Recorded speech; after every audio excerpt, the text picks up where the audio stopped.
Montaña, valle, bosque y mar, flora y fauna, paisaje sin fin. Cueva de piedra, laguna de agua, semilla, raíz, tallo y flor. ¿Cómo puede ser que el humano no respeta la ley de la vida, lo que nos sostenga? Honra la tierra, reza al cielo, ama a tus hermanos, levanta el peso. ¿Cómo puede ser que el humano no respeta la ley de la vida, lo que nos sostenga? Honra la tierra, reza al cielo, ama a tus hermanos, levanta el peso. Tierra la más bella de todas, quieren vender tu lindo cuerpo, perdónalos porque no saben que están buscando poder en vez de amor. Montaña, valle, bosque y mar, flora y fauna, paisaje sin fin. Cueva de piedra, laguna de agua, semilla, raíz, tallo y flor. ¿Cómo puede ser que el humano no respeta la ley de la vida, lo que nos sostenga? Honra la tierra, reza al cielo, ama a tus hermanos, levanta el peso.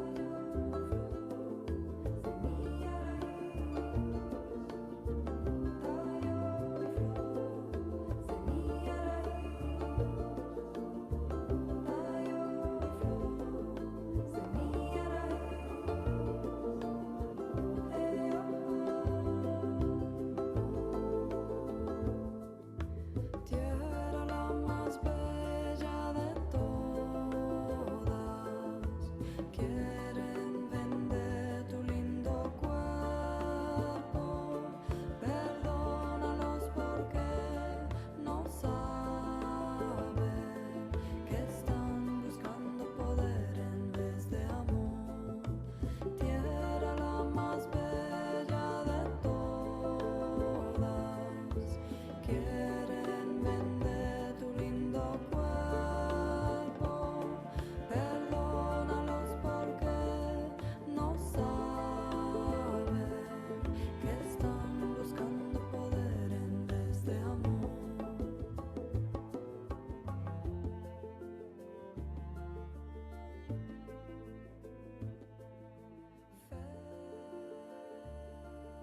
fuerza.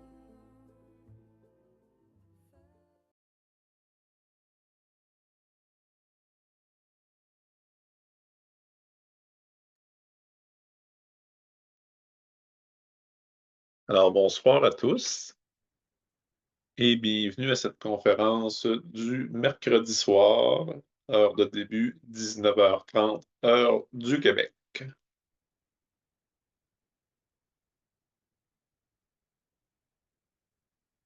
J'aime bien commencer avec quelques chants mantras comme ça pour ouvrir les satsangs ou les conférences, dépendamment de s'il y a des gens ou pas. Puis,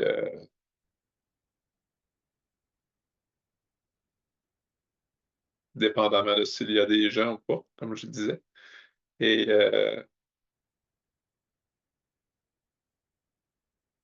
ce soir, j'aurais l'élan aussi de peut-être, avant de commencer, de juste continuer à se déposer un peu. Oui, de juste continuer à se déposer un petit peu, puis tout simplement en y allant, on va y aller, je crois, avec encore une fois, avec les 5 préceptes du Reiki que je vais juste nommer comme ça tout doucement. Je vous inviterai à prendre le rôle de l'observateur pendant que pendant que je vais réciter les 5 préceptes du Reiki. Puis tiens donc, tant qu'à y être, lorsque vous pensez que vous tiendrez l'observateur, essayez donc aussi de trouver l'observateur que vous venez juste de trouver et ainsi de suite comme ça.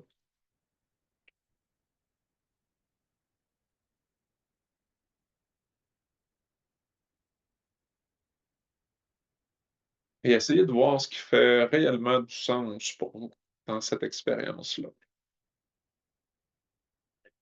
Alors, on va y aller comme suit.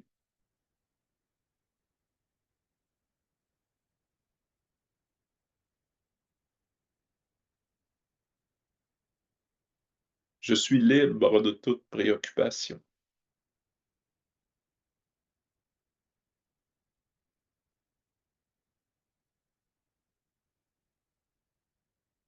Prenez le temps de goûter, d'observer.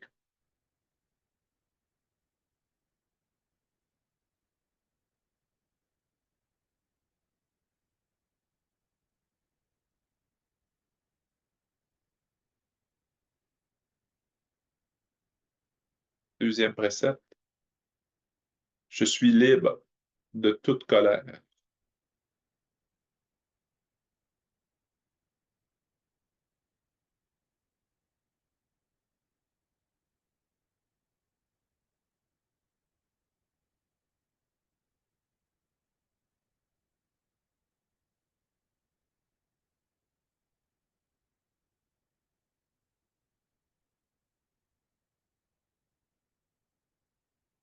Troisième précepte,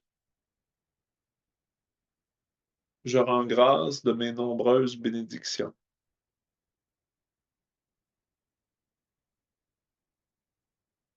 J'honore mes parents, mes professeurs et mes aïeux.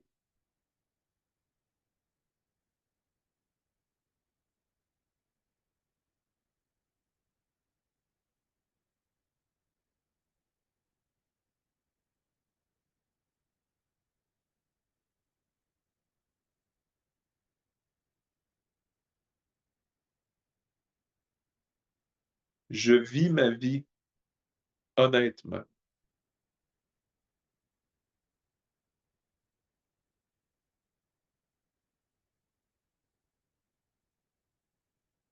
Essayez de voir à la fois tout ce qu'une phrase comme celle-là peut impliquer ou ne pas impliquer.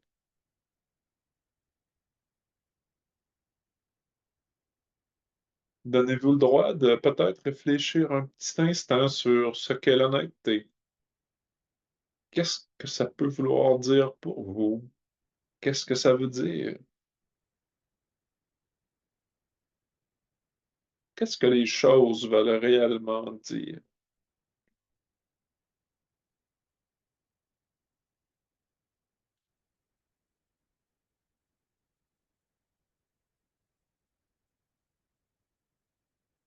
Et le dernier précepte, je respecte la vie autour de moi sous toutes ses formes.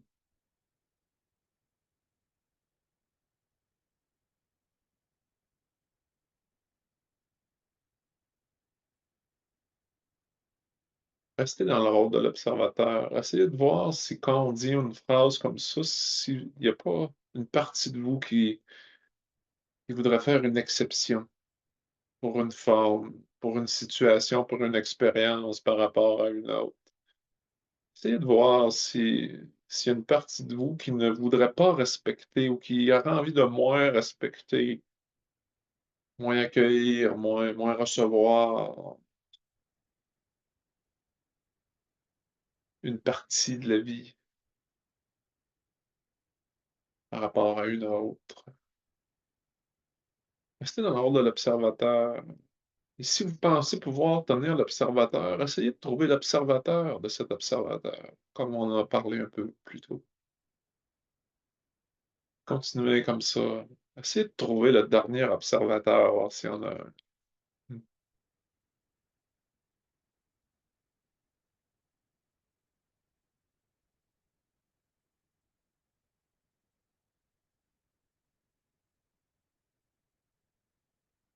Donnez-vous le droit à tout.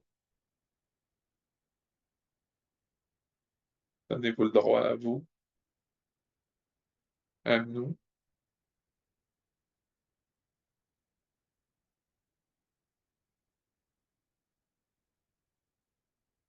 à je, avec un grand J.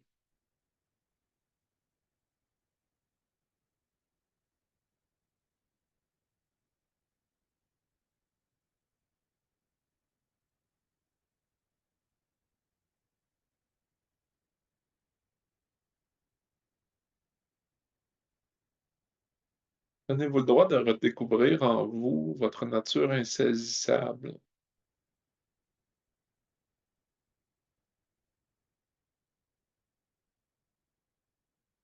et de voir que fondamentalement, vous ne vous opposez jamais à la vie que vous êtes.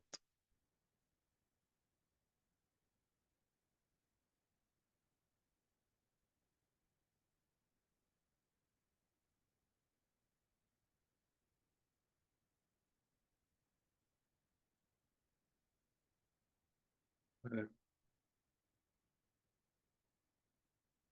donc si vous aviez les yeux fermés, on peut peut-être les ouvrir et revenir doucement,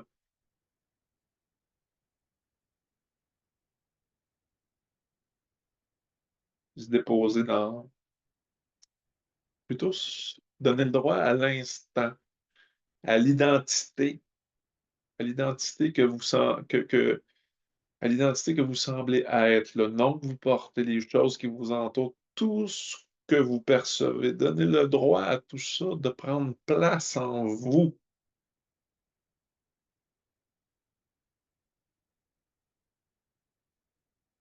Laissez-vous traverser.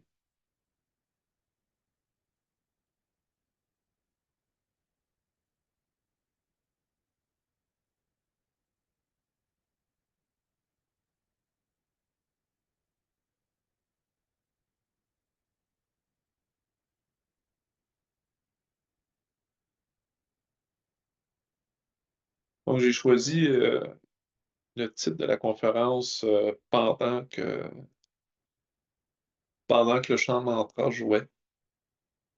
C'est souvent comme ça, je suis jamais préparé, pour les conférences ou les satsangs. Parce que j'aime que ces moments-là soient intuitifs, soient tout simplement, guidés par l'instant présent. Ce soir, je ne sais pas si je vais tenir ce filon-là bien longtemps, mais ce soir, j'aurais envie de donner comme titre à la conférence, «Le deuil de l'espoir, la révélation du vrai».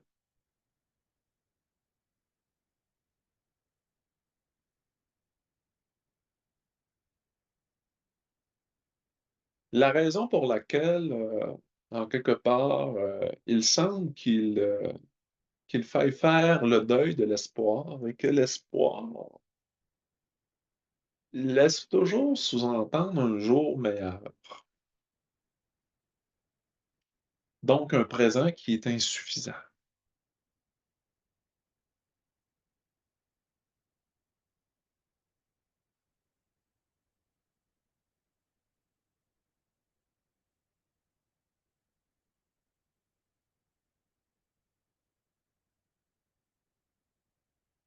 Lorsqu'il semblerait qu'on soit encore identifié aux choses, aux concepts, aux idées, à titre d'exemple seulement, parce que en vérité, c'est vrai. Ce que je vais dire là est vrai, pour toutes les formes auxquelles on s'identifie. Mais ce soir, on va décortiquer, à titre d'exemple, à quoi peut peut-être ressembler, un processus dans lequel où, heu, l'idée d'un soi divisé pourrait s'identifier au concept de l'espoir. Et comme nommé précédemment, s'identifier au concept de l'espoir, en quelque part, c'est proclamer haut et fort un instant présent insuffisant. incomplet. Avoir la possibilité de s'améliorer lorsqu'on ou de penser que demain ou que encore dans un espace-temps apparemment plus court, que la prochaine minute pourrait être meilleure,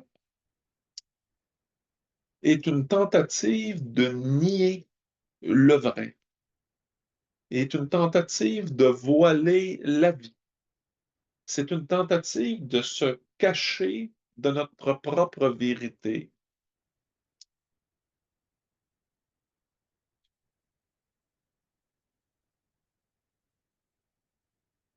Et c'est une tentative qui,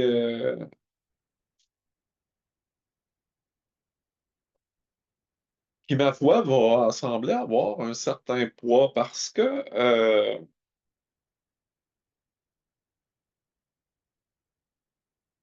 faut bien peu de résilience pour se rendre compte d'abord que c'est impossible de se cacher de la vie ou d'être à part de la vie ou de même de ne pas être la vie, hein, tout ça, là. Parce que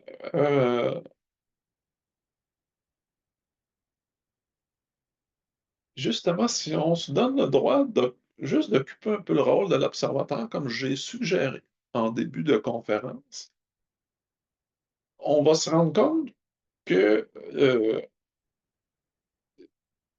la totalité des expériences qui nous traversent croient qu'en apparence très tangibles, possédant un début et une fin, sont en réalité infinies et absolues.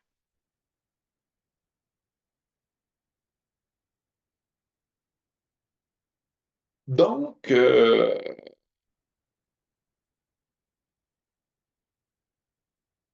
on peut s'annoncer sans être des débiles, là, euh, que on peut s'admettre humblement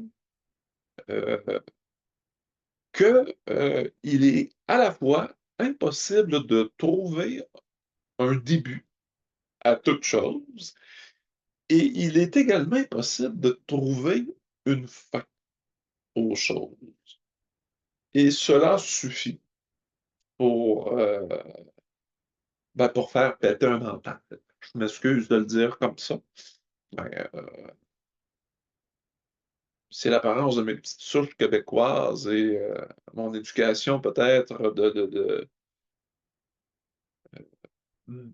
de gens de la campagne qui m'apporte à parler ainsi. Mais c'est ça. C'est ça l'affaire. Donc, à chaque fois qu'on met notre foi en un soi divisé et qu'on a la prétention de croire que le temps est réel, ben, quelque part, on se ment à soi-même. On se ment à soi. On tente de mentir à soi avec un grand S, mais soi est pas. Alors, c'est évident que ça va provoquer une grande dissonance parce que c'est faux. C'est pas parce c'est pas parce qu'on fait l'expérience d'une personnalité, d'un ego, que nous sommes cet ego et cette expérience. La magie n'est pas réelle et les identités séparées sont des magies. C'est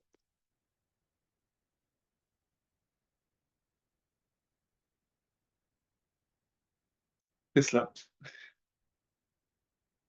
Alors, le deuil de l'espoir, c'est un immanquable pour toutes les formes de conscience qui semblent être séparées et habiter un monde divisé. L'espoir, c'est bon pour l'inconscience. C'est bon quand on veut mourir, comme on dit. Tu sais, parce que lorsqu'on veut rendre l'espoir réel, Ben, nécessairement, on a proclamé une fin à ce que l'on est. On a, on a fait une tentative d'anéantir, de détruire la perfection innée, infinie que nous sommes, tout simplement. Et, euh, et je parle de deuil parce que c'est sûr et certain que quand on a l'impression d'avoir fait ça, euh, c'est sûr qu'il y a un autre concept qui risque d'apparaître qui va être celui de la culpabilité. Donc, l'homme se sent extrêmement coupable d'exister, de vivre, d'exister et d'oser s'incarner en sa propre vérité parce qu'il ne se souvient plus de ce qui est vrai en lui et à la fois dans l'autre.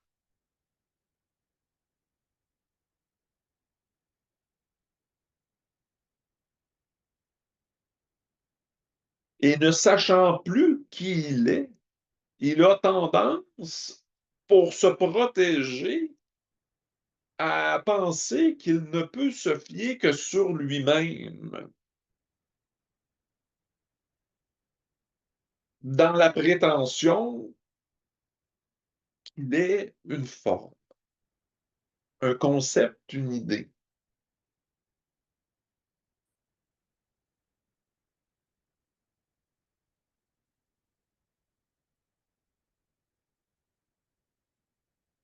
Accepter de faire son deuil de son ego.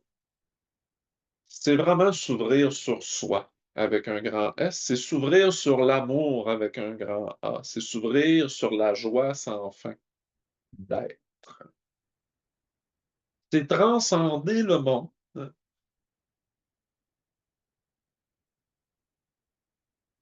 pour s'en offrir un, ici et maintenant, à la hauteur de nos ambitions, tout en ayant simultanément transcendé l'ambition. Ce qui fait en sorte que l'espoir, plutôt que d'être une raison de vivre totale, l'espoir fait l'objet d'une idée de transcendance déjà accomplie. L'espoir, c'est la magie utilisée vers son prochain pas, qui est toujours maintenant, puis toujours égal à lui-même, vers son prochain pas, qui va encore faire la démonstration de la joie totale d'être. Et tout ce qu'il y a à voir dans tous les mondes, peu importe les histoires de taux vibratoires, de ci, de ça, c'est toujours la réalisation de soi. Il n'y a pas de plus grande joie que de se savoir. Parce que savoir élimine la croyance en la peur. Je n'ai pas dit qu'elle élimine l'expérience de la peur dans ce monde-ci. J'ai dit qu'elle élimine, elle transcende totalement la croyance en la peur.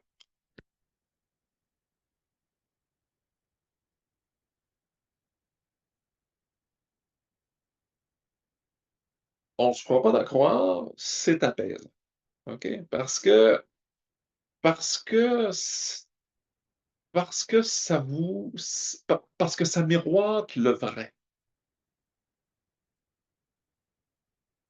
Enfin, un miroir qui montre la vibration infinie, totale, absolue. Idem, idem à la vie de ce que vous êtes réellement. Enfin, une certitude tranquille qui a un véritable pouvoir puisque réel.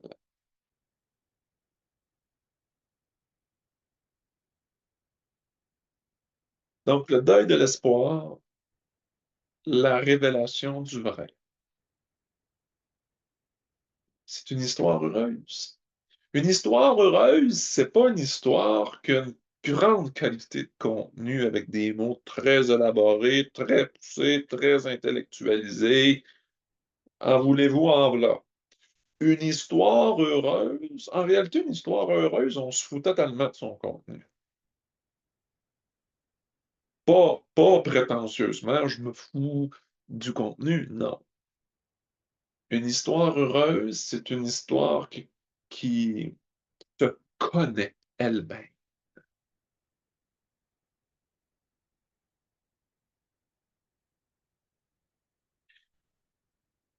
Voilà.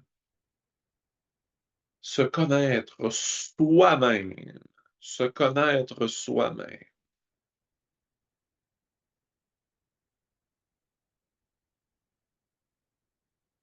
Quelle joie, quel bonheur.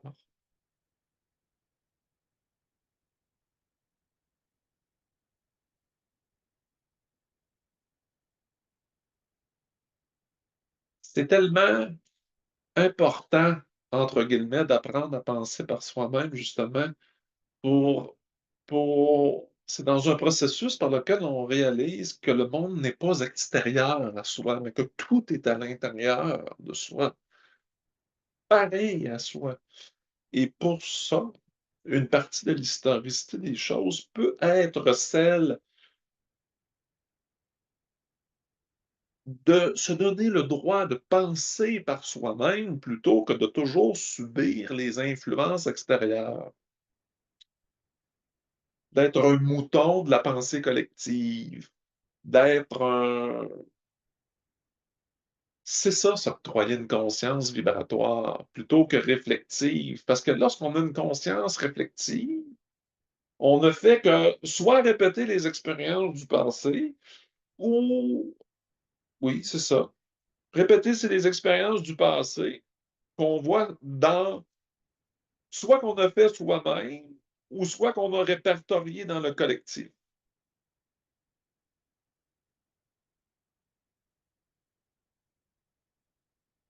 On est tous l'auteur de pensées qui sont neuves.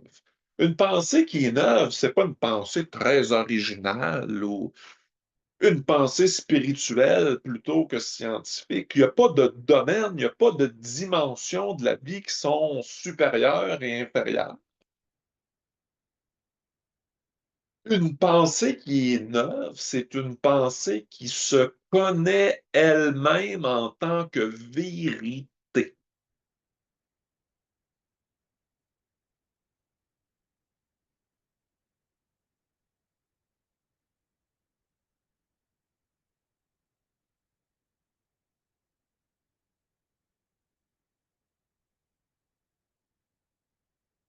Hum,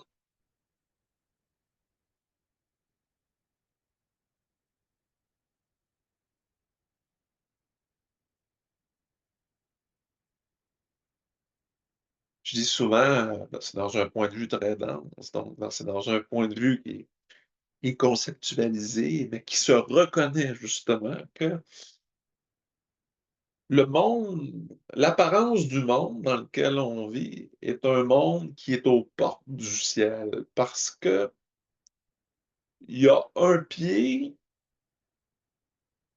il y a un pied dans sa dimension évolutive et l'autre pied prêt à traverser le pont, le fossé, si on peut dire ça comme ça, qui est prêt à faire l'expérience d'une dimension évolutive. Ni l'une ni l'autre sont plus vraies l'une que l'autre. Par contre, l'expérience d'un monde évolutif est une expérience dans laquelle les apparences ne vivent plus en dualité avec les formes, avec les idées, avec les concepts. Tout est vu, reconnu, connu ne faisant qu'un.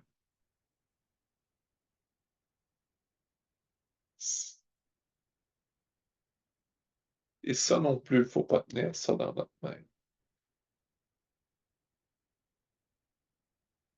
Mais il faut se laisser traverser. On peut se laisser. C'est pas faux. Fais-le. Non, non, non, non. C'est pas.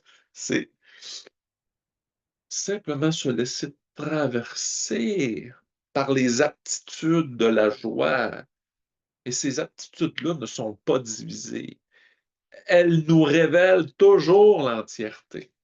Toujours l'entièreté, et ce, sans exception. Il n'y a jamais d'exception à la vérité, à ce qui est connu, à ce qui est juste, à ce qui est vrai. Il n'y a jamais d'exception. Jamais.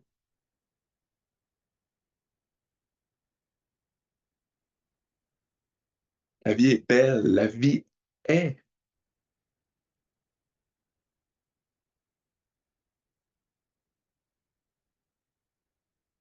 Voilà. Alors, mon nom est Sébastien Brault-Lepitre. Je suis, euh, je suis un nouveau conférencier. J'ai commencé cette année à proposer mes services sous l'emblème de Reiki Magog, comme vous le savez si vous écoutez cette conférence. Et je propose différents services. Certains sont payants, d'autres ne le sont pas. La conférence que vous visionnez ce soir, vous ne l'avez pas payée. Vous le savez. Alors, ça, c'est des rendez-vous hebdomadaires, tous les mercredis soirs, 19h30, heure du Québec. C'est gratuit. C'est aussi possible de venir me rencontrer euh, en personne, donc de faire l'expérience d'une rencontre en présence, d'un satsang en présentiel. Et la prochaine prestation sera, je crois, le 5 octobre prochain chez Holistique Nature à Shefford, le samedi matin à 10 heures. Et c'est possible de réserver sa place euh, sur le site de Holistique Nature. D'autres rencontres sont très certainement à venir en présentiel. Je tente à aller vers, je me sens appelé, j'ai l'élan du cœur d'aller vers ces expériences-là, d'oser aller vers les gens.